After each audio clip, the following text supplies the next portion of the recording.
Hey everyone, I'm Donna Druchunas, and this is Procreate and Tech Tips for Sequential Artist Workshop. And today I'm going to show you what we're going to do, and I'm going to demo this process that I use to you. So I have been, many of you know, making comics and silly things about mummies and US holidays all year. And I've been doing them in my Hobonichi planner, which is an A6 size. So it's like 3x5, something like that. 3x5. And I've been doing them like that. And then I scan them and I made a web version. And I also made an 8.5x5. Oh, I Can't hear you. Susan, Donna, you told us to tell you when we can't hear you and we can't. Your audio went out.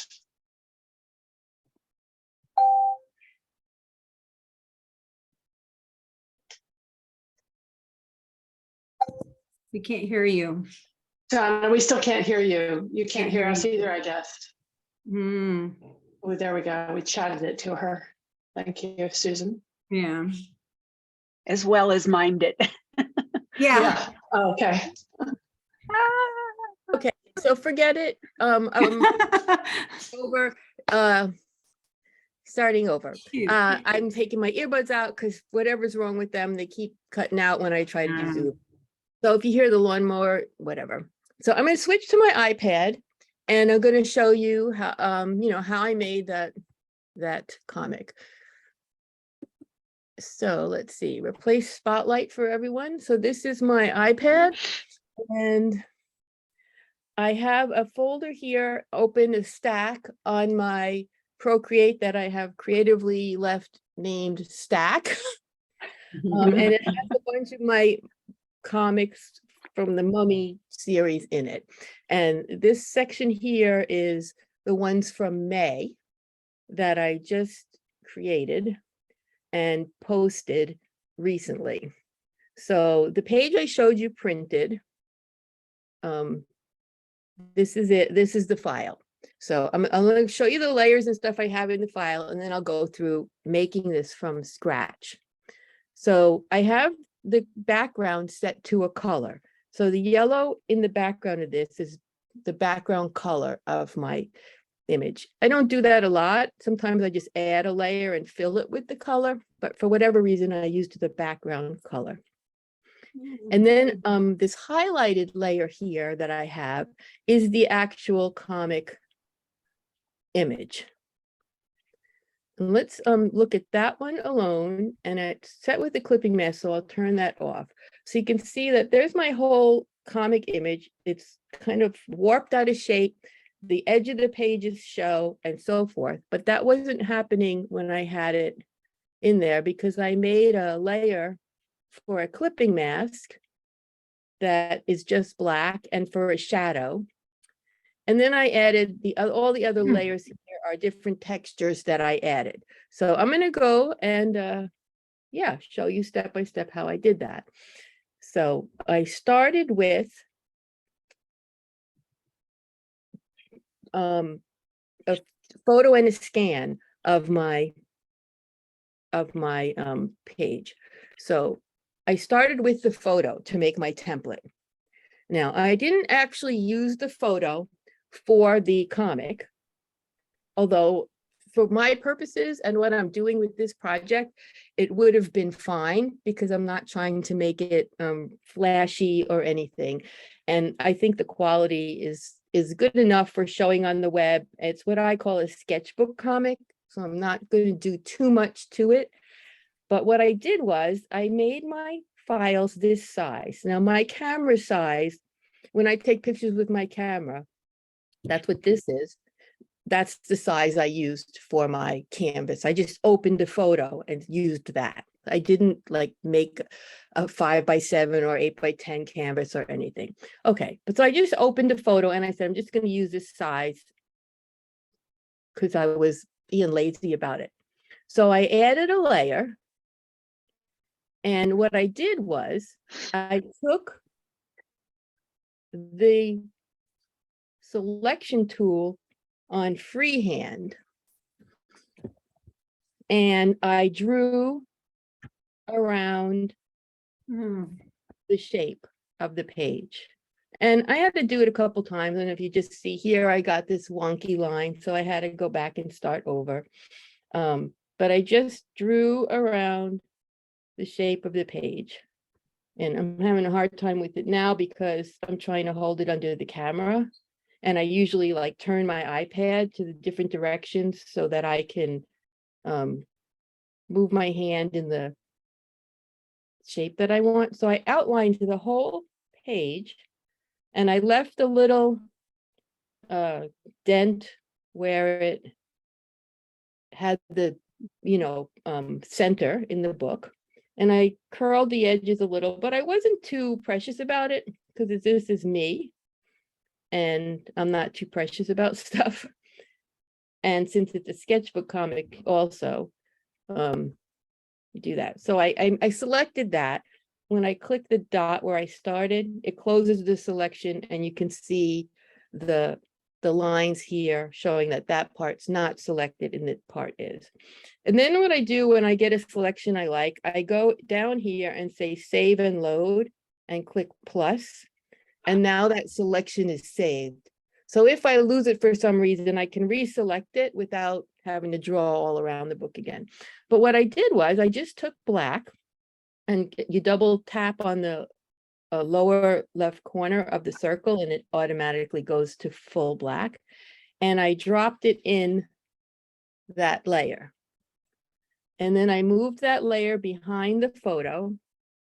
And on the photo, I said clipping mask. And so you see everything outside of the photo disappeared. Everything outside of the black lines disappeared. So if I turn the clipping mask off, if you watch, the edges will come back of the background of my page and my rug and my pencil. But when I turn the clipping mask on, it clips it to that spot. So that was the first thing I did. And then I thought, okay, then I duplicated that black layer and I took the bottom one of them. So there's two of them now. One is just for the clipping mask. And the second one's going to be a drop shadow. So I went into the magic wand adjustments tool and picked Gaussian blur. And then I just dragged my pencil across till I got a nice little blur on it. And then I went to the transform tool. And on uniform, I just moved it a little to where I wanted it. So that's how I got this basic part. And I used the same page cutout for the whole month. So I didn't redo this for each image. I could have, if I wanted it to be a little bit more unique or something, I could have drawn everyone. And then, as I said, I did not actually use the photograph here. So I'm going to turn that off. And what I did was I had scanned these at 600 DPI on my Brother printer. So if you have an inkjet printer, it probably has a scanner built in. And I just used that. I didn't do anything fancy. So what I'm going to do here is I'm going to add and I'm going to insert a file. And then on my iCloud drive, I have all these comics. And I can scroll to where I saved my scans. Somewhere in here, Made for Mummies scans. And I can find the page that I want, which I think is this one, scan 2. And it came in sideways. So I'm going to click rotate. This thing here on the bottom, when it comes in, it's selected. When you import a photo, it comes in selected with the transform tool highlighted. And I just did rotate 45 degrees to turn it 90 degrees. And then I said fit to canvas, and I turned on the clipping mask. And so I made it too big, so some is cut off. And so I moved it around where I wanted it. And I tried to line up the page, the actual gutter between the pages with where I made it on here. And then it doesn't work exactly. So I messed around with it. I went into the adjustments tool again and liquefy. I use this a lot for tweaking stuff. And I went to push, and I had the distortion all the way down, pressure, whatever. And you can adjust the size of the push. And then I can kind of push this around. So see here, a little bit of black is still showing because my image is not big enough to get there. So I can push that part up. And then maybe I cut off part of this. I can push this part down. So I can tweak my image around to make it look like it actually was the shape of the page. And the reason I used the scans to do this is on my scanner, it erases, it doesn't erase necessarily, but what it does is it changes the color a bit. So it makes the background more white, and it lightens up some of the other things. And this is how my scanner works by default. I did not change any settings. I just brought it in. And like I said, for this particular project, I was satisfied with the quality of it. When you take a photo, it depends if you took it outside. Is it sunny? Is it got shadows on it? Is the light coming in the window? What kind of light bulb do you have? So by scanning them all, I got the same quality on all of them. Even though I'm not trying to make a super high res professional style project here. So that's what I did first. So I got my image in there. Any questions so far? I have a question. If you quickly tell me again, what was the setting you used up above where it says gallery? Did you have it on the third one or the fourth one over from the left? To do and what? Then it was pressure down below to push. Yes, it was adjustments. it's the second one. It's the magic wand, and I use liquefy, and I use push in this case. I use push mostly for this kind of thing. You can do this too. There's another way you can kind of distort your pages and move things around if they're not quite the shape you want, which is with the transform tool, which is the arrow. And you can go to warp, and you get this grid on your picture. I always go here to advanced mesh, and it adds these dots. And you can also drag things around like that a little bit. And it doesn't move the whole thing. See, it's just like here, if I want to line that paper gutter up with that little spot there, I could just drag it over. And so warp in the transform tool and liquefy in the adjustments tool are two ways that you can kind of fudge your thing around and stretch it or distort it to fit how you want. So that's what I did first. Now I did more stuff because you saw in this one, go back to the original, you see it has a yellow background, and there's 1, 2, 3, 4 other layers. And there's a text layer that I wasn't using, but I kept it in here because the few of my pictures had a footnote. So I left some text in there from one of them. This one probably could have a footnote because this is from a real drawing in an ancient Egyptian tomb. So I could have put a footnote on there saying,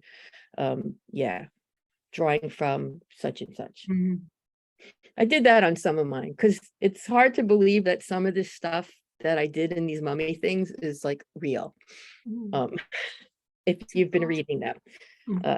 And yes, this was the florist.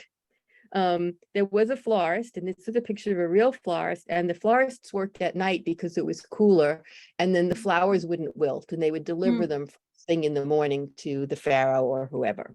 No. Okay, yeah, so I did that, and then I went in and into my layers palette, and I picked the color for the background, and I did the same color for the whole month. So I think I did yellow for May. I don't know why I picked yellow. I just picked yellow. There's no rhyme or reason to this. In some of the chapters, like St. Patrick's Day, I picked green, and Valentine's Day, I picked pink or red because that color was throughout the whole thing. But in this one, I just picked yellow. It's a nice springy color, right? If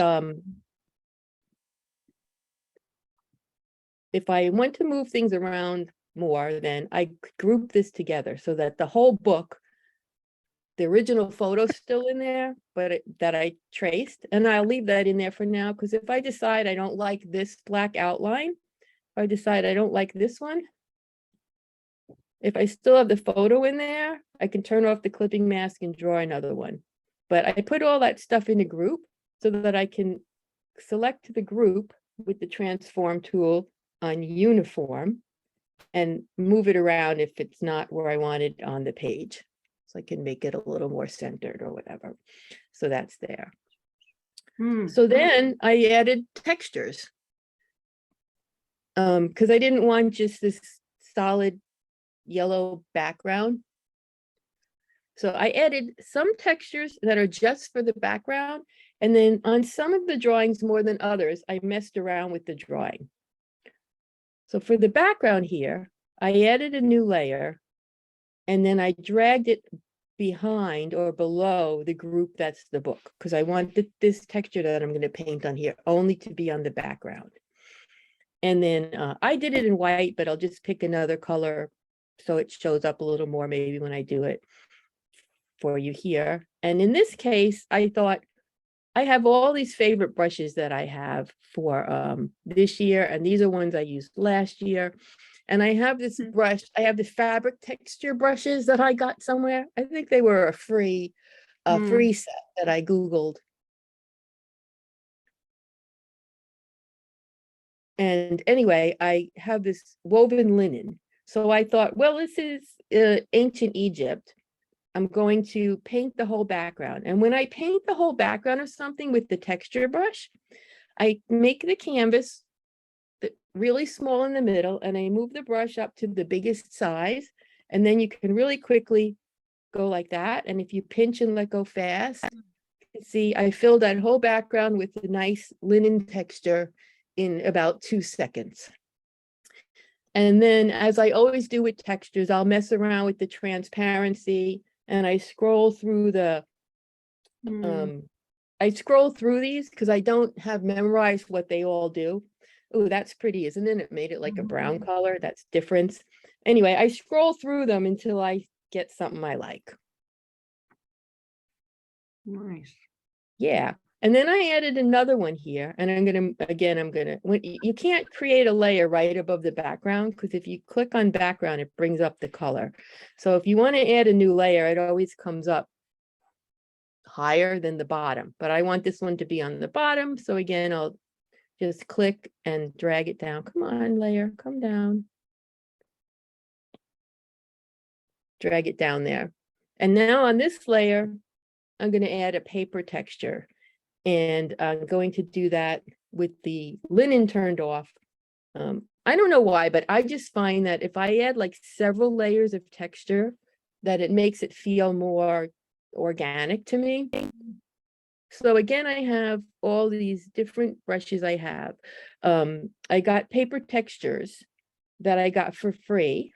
So I have a whole bunch of free paper textures. And then I have some different paper textures that I bought from different companies. Let me see, go in here about this brush. This is from Shout Bam. I really love this set, Shout Bam paper textures. And I used 2 of them a lot. So I had moved them, a copy of them, into my favorites. So I have this one called Sketching and this one called Milkweed. So these are two paper textures that I like. So again, I'm going to make my canvas really small so I can color over it really fast with the first one. And I don't know if you see it, if I zoom way in, can you see that it kind of added like a little watercolor paper texture there? And then either on the same layer or a different layer, I change the color I'm working with. I don't worry about what color I'm using so much here because like I showed you, you can change it with the blending modes, but you can also change it with hue and saturation. That I'll show you in a minute. And I have the one that I call milkweed from that set. It makes like speckles on the paper. I did it on the same layer, but can you can see these speckles that it added. So I added a texture and speckles on one layer, and I can use the blend modes to change what it looks like, or I can also go into this adjustments, which is the magic wand, hue, saturation, and brightness. And I can mess around with what it looks like that way. And just, I don't have any of this stuff memorized. I just, when I say mess around, that's literally what I do. I go into hue, saturation, and brightness, and I go into layer blend modes, and I just move them around and see what they do. Ooh, that's interesting, isn't it? But what happens when I turn the linen on? Actually, that looks kind of great. So I'm going to leave those as that. I ended up with a different color than I started with for the set, but I actually like that one a lot. Yeah, and then I went back in here and I added more layers inside the group. So I could add one here. Now, if I wanted to add a texture paper to this white paper, I could do that again. And make sure that on this new layer that I also turn on clipping mask. I know the clipping mask can be difficult to understand. We have this layer, which is the shape that we drew, right? That layer is the shape that we drew. So that actually is what we're going to clip to. So that's the shape we're going to cut out. So this layer I set to a clipping mask. I set this layer and this layer also to clipping mask, and they all go down to the same layer. So everything that's in this stack right above this that says clipping mask will clip to the same layer. Any questions about that? Because I know that's a little hard to understand. Okay. Yeah. I don't think I know enough to ask a question, so. Okay. I'll Well, watch this again. remember on this this layer here was my shape. I don't name my layers very often. I will eventually name my groups. So like I would name this page. I don't bother naming the single layers because I can kind of, unless I can't figure out what they are from the little location or the little icon. So this is the shape. Right. Remember, I turned the clipping mask on for, if I turn the clipping mask off for this one, because it's close to the shape, it turns off for all of them. Okay. Above it. If I turn it back on, it only turns on for itself. So if I turn so that, remember, that was the photo, right? This next layer is the scan. You see how it's not clipped when I turn it on? Because the clipping mask little arrow is not there, but when I click the arrow, it goes down to the same shape. And I can do the same thing with my texture. I didn't put anything in this new layer though. And sometimes I don't use it for texture. Sometimes I use it for, like, maybe I decided that this is washed out too much, this pink. So I want to add some more pink behind that text. Because I used the black ink, I can go to my selection tool on automatic. And I can select, whoops, I have to be on the layer. I clicked the wrong layer a lot. So anytime Procreate does something weird you're not expecting, check what layer you're on. We go selection tool automatic. I'm on the layer of the scan. And I can select, am I on the layer of the scan? Yes, select automatic. There we go. I can select the word sale. And see, it didn't go all the way to the edge. I can drag my selection tool to the right or the left for how much I'm selecting. So I don't want to select that much. I want it to go just to the edge of the text. I'm going to go till it looks a little kind of smooth. Whoops. Okay, so I'm gonna do that. Okay, oops, I got them that too. All right, well, let me go ahead and keep selecting the Mummy's Day sale. Now I can go down into my selection menu and click copy and paste. So now I have an extra copy of the text, which doesn't show up at all if I turn it on and off because it's the same. So I'll bring that layer. I move the layers around a lot. So the layer here, I wanted to put a color in back of that sale. So I'll take this layer and bring it down. And now I can paint on it. And say I wanted that to be more orangey. I can go ahead, find an orange color now that we have an orange background. I can say I want that to be more orangey. And I can go in my brushes and pick this Taralea one. This comes with Procreate. It's a cool watercolor brush that I use a lot. Now I can go in there and I can just tap around with that. And I could even make it more solid than it was.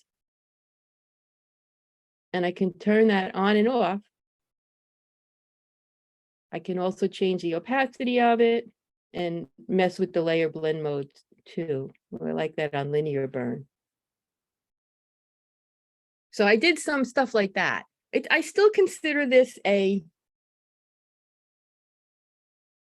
sketchbook comic because, you know, I did the writing right in there for the most part.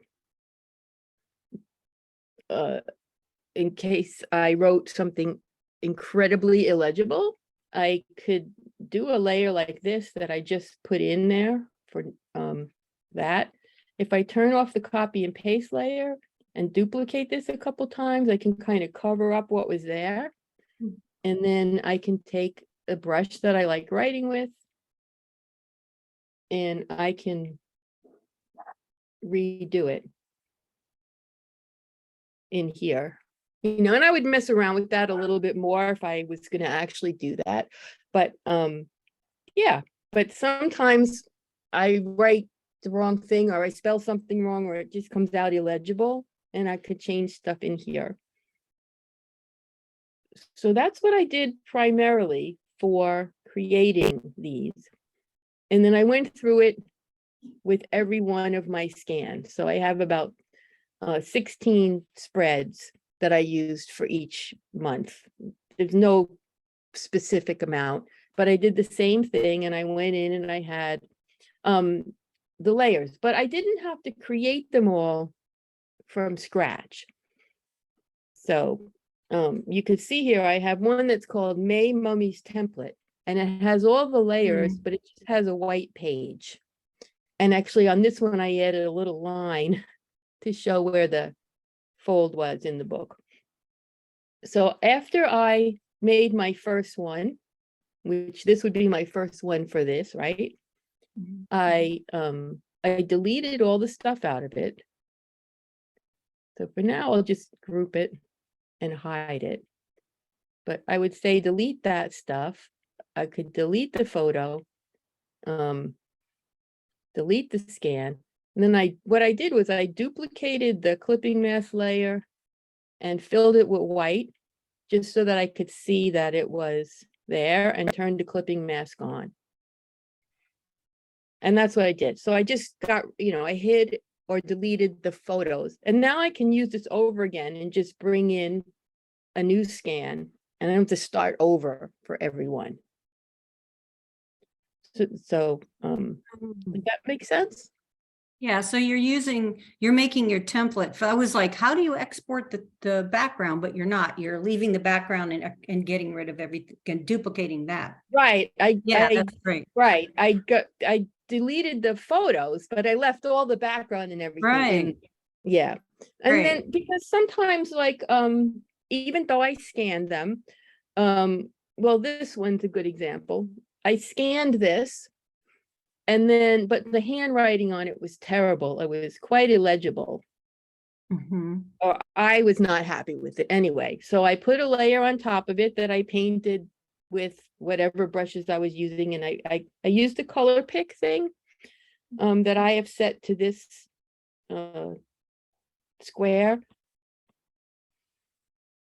And I can just go around and pick a color. So I picked the colors that were already in the picture. And then I painted some stuff in this layer. And then I rewrote the text. Great. So, because like I said, I wanted to keep this simple and make it mostly be just a sketchbook thing. I didn't want to make it like if I was going to do a quote real comic, I would have done a whole different process, but I wanted to keep this as the sketchbook pages. So that what I did is after I finished them all, I exported them all to JPEGs to a folder. So I'll show you my files. I saved them on my iCloud drive. And again, I have, I prefer looking at it like a list usually. And I usually sort it by date or the name. So it's in here, Comics for Blog, Made for Mummies, Final JPEGs. And so I have them all in there. Okay, so that is ready almost to go on the web. However, I did these the size of my photo. Remember, I said I just brought in a photo for the first one to make the template in Procreate. Mhm.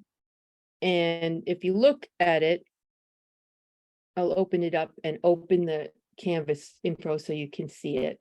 So you can see this in the gallery, but I can't zoom in on that to show you. So inside, when you have a canvas open, you can use the wrench tool and canvas and look at your canvas information. And you can see the dimensions. So this is 4,000 pixels wide and 3,000 high, and at 260, it came in at 264 pixels per inch, which I don't really care. Remember I said I scanned my thing at 600 pixels per inch. But at any rate, that's almost 300 DPI, right? Mhm. And at that size, it's 15 inches by 11 inches, which is way bigger than I need for a web comic or printing. But I left it that way here because then I can crop things or whatever if I want to. You can change the settings, but I not want. I just wanted to look at it and show you what I have. That's how, when I opened a photo, that's the stuff that came in with it. So, and then I had scanned my pages at 600 DPI. That just gives me more data to work with. Mhm. Because I didn't have to think about it. I know 600 DPI when I scanned my book, that's huge. And it would be fine. So so I did that. Okay. Any questions? Mhm. Okay, I'm going to show you a couple more steps that I did on my computer. So I'm going to share my screen with you. I'm going to share my whole screen. So because I'm going to have to switch from app to app. So let's see here. Remove spotlight. And let's see, when I share my screen. Donna, I have a DPI question. Okay. Is it too late? No, miss that window no, opportunity? no, that I'm going to cancel this sharing. Oh, And I'm sorry. I could ask later. yeah, no, we'll do this now. That's fine. I still have this here. So let me spotlight my iPad again. Go ahead, Mariah. What's your DPI question?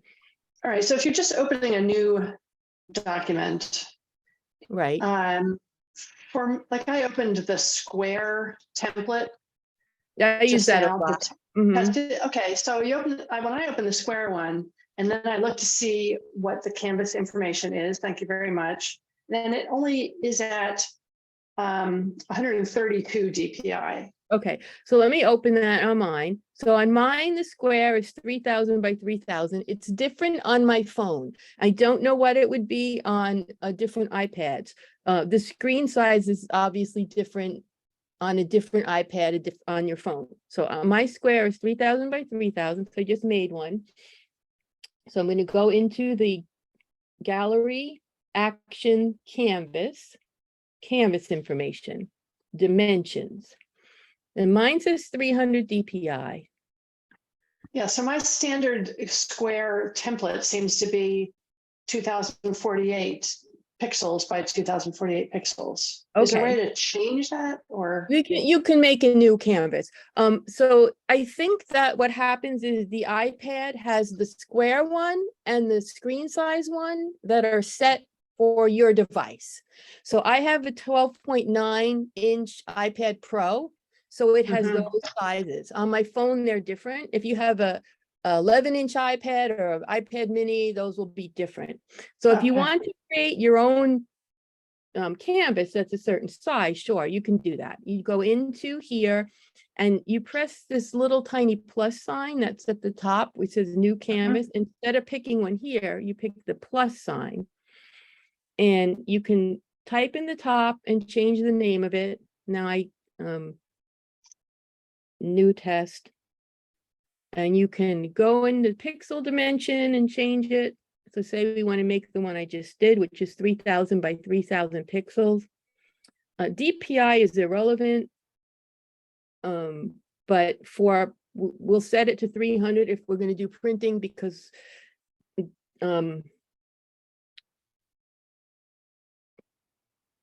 I'll tell you in a second. We'll set it to 300i, and then you can use your color profile.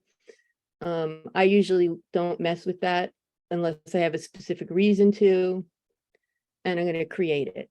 So now when I go here to leave this document, there it is. When I go to make a new one, my new test 3000 by 3000 is at the bottom of my list. So I can reuse.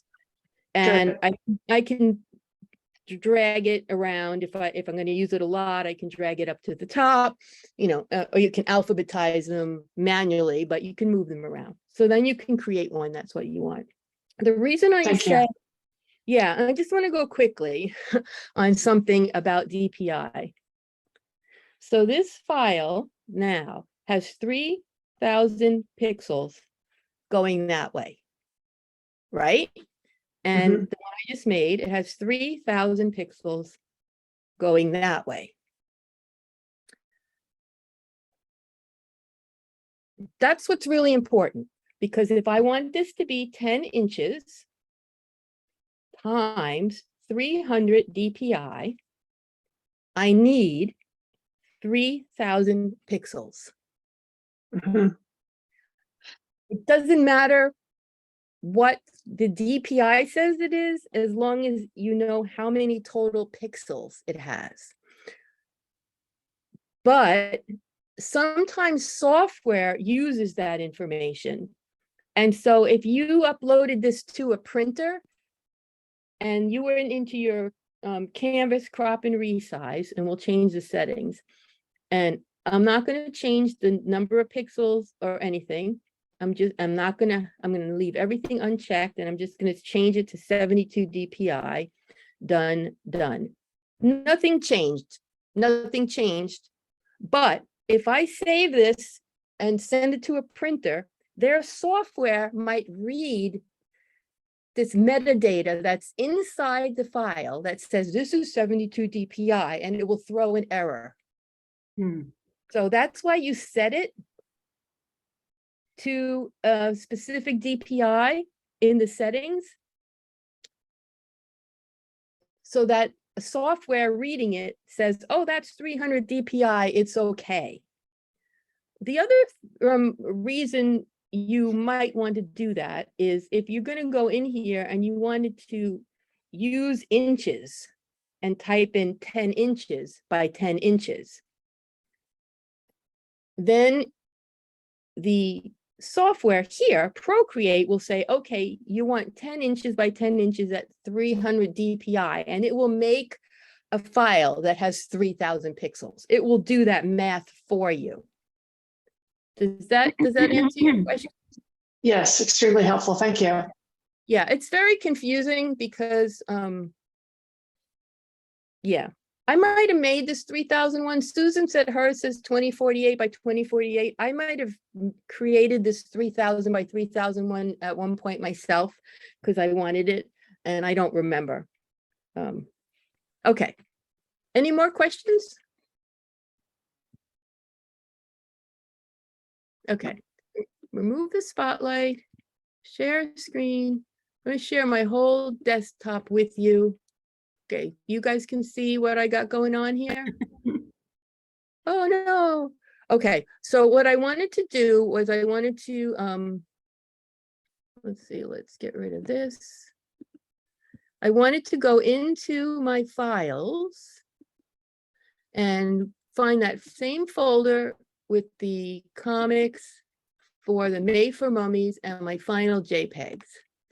And I'm going to show you it on your computer, and this is for Mac. There's a way to do it on Windows, but I'm a Mac user. I haven't used Windows in a very long time. But if I highlight a file and hit Command I for information, I can look at info on it, and I can see that these JPEGs are 4,032 pixels by 3,024. That matches what it was in Procreate, so that's fine, right? That's what I would expect, but that's too big for a web page. I don't need files that big for the web. If I go look at these, they're 4 to 5 megabytes a piece, and I'm going to upload. I have 14, 15 of them. That's just a lot of disk space. It's a lot of, the bigger the file is, if you don't need it, the website might resize it, which slows it down a little bit. It has to load it, which can slow it down a little bit. And since I don't need them that big, I made a copy of them and then made them smaller. I'll show you how to do that. It's so simple. So Command Shift N makes a new folder. So I just made a new folder and I'll call it small 2 now. So I'm going to select all these files in this folder and hit Command C, go into small 2, Command V for paste. So now they're all in here. So I've made a copy of them. Command A selects everything. I'm a keyboard girl, so Command O to open, and they're going to open in preview. I have them all highlighted. I'm going to say Command O. And now they're all open in preview, okay? But each one, and I have, in my view, I always have thumbnails turned on for preview. So it shows you all the pages. So again, when I'm in this thumbnail area, I can hit Command A for all and select them all. And I can go into Tools, Adjust Size. And I always use 1024 by whatever for my website. Somewhere around 1,000 pixels, I find works fine. I haven't bothered changing the resolution. It has the 264 that came from my photo. I don't care. I leave everything checked and say okay, and then it shrinks them all. And when I quit preview and go into my folder, small 2, what it says right here, if I select one and hit Command I can see that it's 1024 by 768. And if I look around in my window, each one is like only a half a megabyte. So I've saved a lot of disk space on my web server and time for the images to be downloaded and processed. And then those are the ones, the small ones, that I upload to wherever. Any questions about that? Yeah, Donna, does that procedure only work for JPEGs? No. Did it work Ping, for PDFs too? I'll I'll I try don't it. know. Yeah. I can try it. Well, I'm sure I have a PDF that I've looked at. I don't know if it works a PDF. So yeah, since I didn't have one that I could find right away, give it a shot and see. I have a suspicion that it doesn't, because PDFs can have, well, they're more complicated, you know. Okay, but I resized these all to a smaller size for the web, and then I will upload them to my website or whatever. Okay, so any more questions about that? But they look the same size on the website, right? Well, not? I mean, if I made them 100 pixels wide, they would look like minuscule. But yes, because most computer monitors are somewhere between 72 and 100 DPI, somewhere in that range. They used to all be 72 DPI. That's where that number came from. So they're somewhere in that range. The other thing is that when you upload to, like, say, Seesaw, for those of you who don't know, Saw is coming out. Tom said that we can mention this. Saw is coming out with a webcomic place where people in the long classes or like the ongoing groups like Flow will be able to publish comics. And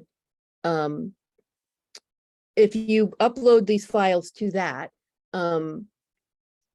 they will show different sizes depending on what device someone's looking at. So if someone opens it on the phone, it automatically gets small enough to fit in the phone window. If someone opens it on the laptop, it gets bigger. That makes sense? So how something's going to display on the screen is very tricky. And some websites will automatically make various sizes of the image.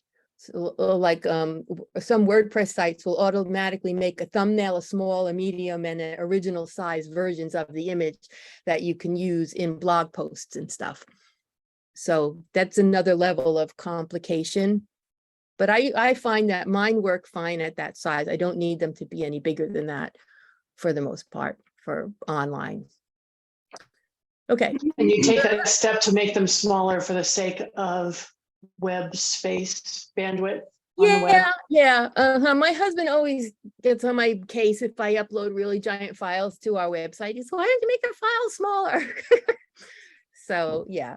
If everyone that goes to your site has a really fast internet and so forth, it won't make a difference. But if someone doesn't, then that could really hang your site for them, and you could lose viewers, you know, because we don't know where people are, if they're on dial-up, if they're on 4G, if they're I have fiber optics at my house. So your people coming to your site still have all different capabilities for their internet.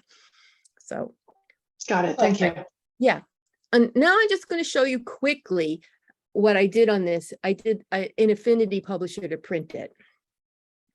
So Affinity Publisher is an inexpensive version of a software that's very much like Adobe InDesign. And so I made a file in it, and I'll start from new.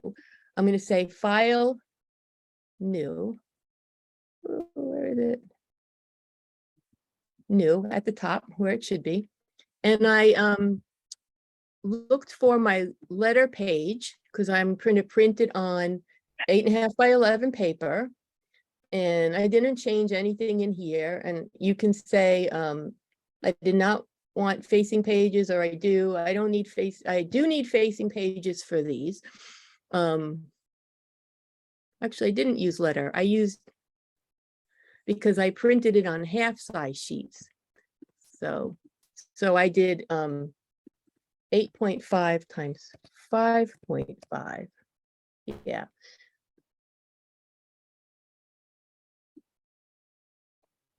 I put it back down. I had to put it in manually, yeah. But I did 8.5 times 5.5 and I made a new document, and now that's wrong because these pages are wide and I wanted them tall. So I can go into my document setup and I say, maybe I want them vertical. There we go. Now that looks more like what I wanted. But anyway, I made a page in there and everything, and I made a template, and I'm not going to save it. That didn't work out exactly right. Let's look at what I did in this one. In the document setup, facing pages, color, bleed. I have no bleed because my printer, an inkjet printer you have at home, can't bleed, so I didn't even pay any attention to that. My spread setup here.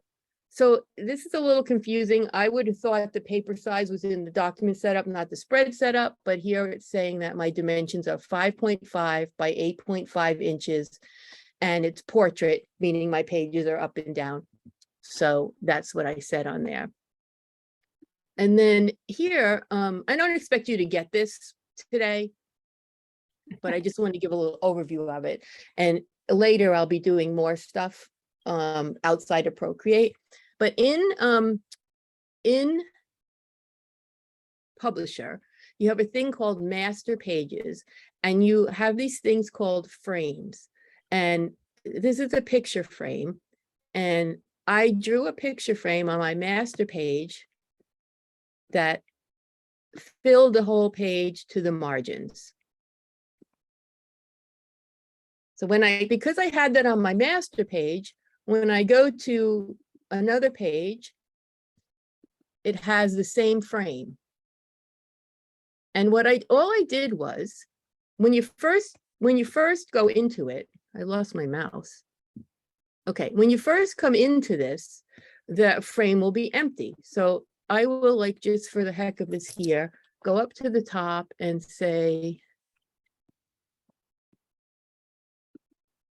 document, add one page. I'm going to add one page.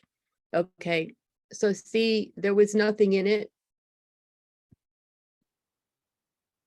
And this one I had added an extra thing because it was small, but see, the page will come up blank like that. And what you do is you click on that box and you say replace image. And then you look on your hard drive for what you want and you put it in. Now, because I drew these in Procreate as a spread and I made spreads in Affinity Publisher, I just plopped the two pages in together. It lines up right in the center. It has a feature where if you look at the picture frame that I have there, when I go into properties, it has scale to max fit. So it's going to make my image fill up the whole picture frame as big as it can. Yeah, and I just wanted to show you this. You're not going to remember this at all, but I just did that. And then I added more pages, and just on each page, I just said, replace image, pick number 5, replace image, pick page 6. And I just went through the whole thing and replaced the images. And then I had a whole book, and I went and I printed it right from here on my regular printer. And I went down here in the printer thing, and it says document layout booklet. And it automatically, this looks like a mess right here, but it automatically put my pages in order. So I'm not going to print it. I'm not going to share anymore. I just want to show you kind of how quick that was. And of course, if it's the first time you're doing it and then adding all the images, it could take you a half hour or an hour. It's not going to take any longer than that. For just, if you did the whole thing in Procreate. And so see, what I'm talking about is when you do the booklet thing, it actually printed half of this page on this piece of paper and half on this piece of paper, so that when I laid them together and folded them, as I turn the pages, the spreads line up. Oh, wow. And what That's I was great. even thrilled about, this is pretty amazing to me, is that, like, even this page, where it's not on the same piece of paper, right? But it lined up so perfectly just on my regular inkjet printer that I could Wow. read text going across the gutter. Wow. So that's a really cool way to make a zine where you can do DIY if you have a printer. And I just have a really long stapler. Sorry for banging it, but I have this really long stapler, and you can set this to a measurement. So I can staple it exactly in the middle, and it lines the pages right up, and you staple it, and then you fold it right on the staples, and you have a zine. So I just thought that was really cool. I will be doing some more Affinity demos because it's Procreate and other tech tips. But I just want to give you a quick overview of that. I did that whole thing as a sketchbook comic.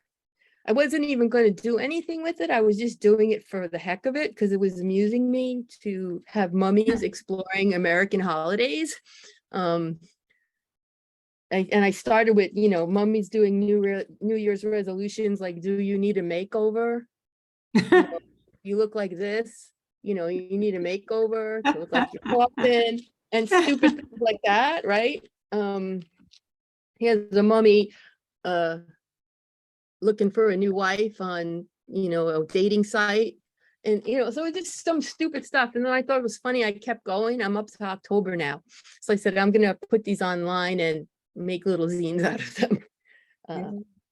So throughout the rest of this year, I'll show you guys more detail on some of these things. And it looks like I'm going to be teaching and making a comics in Procreate class, the 4-week class for SAW at the end of June. It'll be all on Procreate.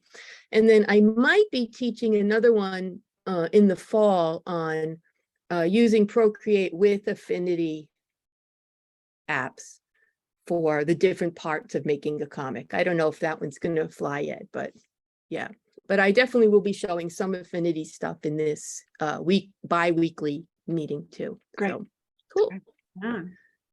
I hope you think that's cool, and that I hope you feel like even though you might not know all the steps right now, that it feels like something that it would be possible for you to do. Yeah. Yeah. Yeah. I feel like I've got these notes going, okay, go back and look at this and go back and look at that. It's really good. And some of it I just get. So Mhm. that's great. And then, of Yeah. course, if I was going to send it to Mixam or Print Center USA or somewhere to be printed, the very last part, instead of printing it as a booklet, I would be exporting it to a specific way they wanted it. But otherwise, it's the same. So Elizabeth says, is Affinity as complete a program as InDesign? So Affinity Publisher is, yes, as complete a program as InDesign. They also have Affinity Designer, which is like Adobe Illustrator, and Affinity Photo, which is like Adobe Photoshop. And I've used all of them for interesting things in my comics making, even though I do most of it in Procreate, because I'm all about being easy and having fun with it at this point. And I can use the other apps because I've been doing computer graphics since the 90s, and I worked for a computer graphics software company. So I know way more about that stuff than anyone ever needs to know. So anyway, yeah. So Well, I'm so glad you restarted these, Donna. I Yeah. missed them, but yeah, glad you took I a just break needed too. a break. Let me stop Yeah. recording because we're done with our technical stuff. Thanks for coming, those of you who are here and who are watching the recording. Thank you, Thank you, coming. Donna. Really See you useful in 2 as weeks. always. Thank you. Really great.